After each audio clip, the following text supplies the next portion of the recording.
చెయ్యకూడని తప్పు చేసి ఇంట్లో తిష్ట వేసుకుని కూర్చుంటామంటే ఒప్పుకునేది లేదు. హే, మర్యాదగా మీ అంతటి మీరే వెళ్తే సరే, లేదంటే పోలీసులను పిలుస్తాను. పిలవండి నాన్న, పోలీసులనే కాదు మీ ఆర్మీ వాళ్ళని కూడా పిలవండి. మేమిక్కడి నుంచి కదిలే ప్రసక్తే లేదు. పోలీసుల్ని పిలుస్తారట, పోలీసుల్ని. కన్న తండ్రిని అరెస్ట్ చేయించడానికి నువ్వు మీ ఆయన కలిసి పోలీసుల్ని ఇంటికి రప్పించారు కదే, ఆ రోజు నీ బుద్ధి ఏమైంది? మీరే సరిగ్గా ఉంటే మేమిలా ఉండేవాళ్ళమా ఏంటి? నీకు మీ ఆయనకి ఏం తక్కువ చేసావా అవంతిక? ఇంత పెద్ద నమ్మక ద్రోహం చేసి ఇంకా ఇంట్లో ఉంటామని ఎలా అంటున్నారు? నమ్మక ద్రోహం చేసింది మేం మాత్రమేనా? ఏ గౌతమ్ గారు చేయలేదా? వాడు అతిథిని పెళ్లి చేసుకుంటాను అని నమ్మించి ఈ అహల్యని పెళ్లి చేసుకోలేదా? వీళ్ళిద్దరూ కలిసి ఇంద్ర చావుని దాచిపెట్టలేదా? ఇదంతా నమ్మక ద్రోహం కాదా?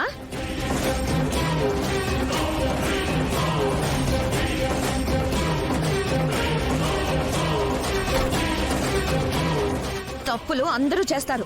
ఎటొచ్చి మీవే తప్పు చేసినట్టు మమ్మల్ని నిందిస్తున్నారు, గెంటేస్తాం అంటున్నారు.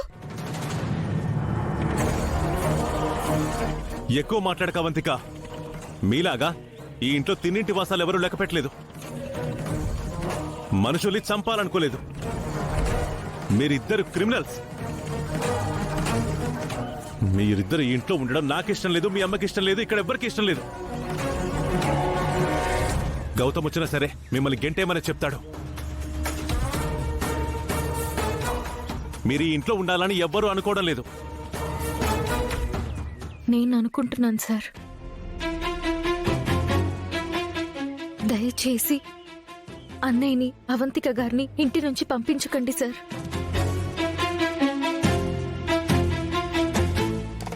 వాళ్ళు నిన్ను చంపాలని చూశారు, అలాంటి వాళ్లను ఇంట్లో ఉండనివ్వమంటావేంటి?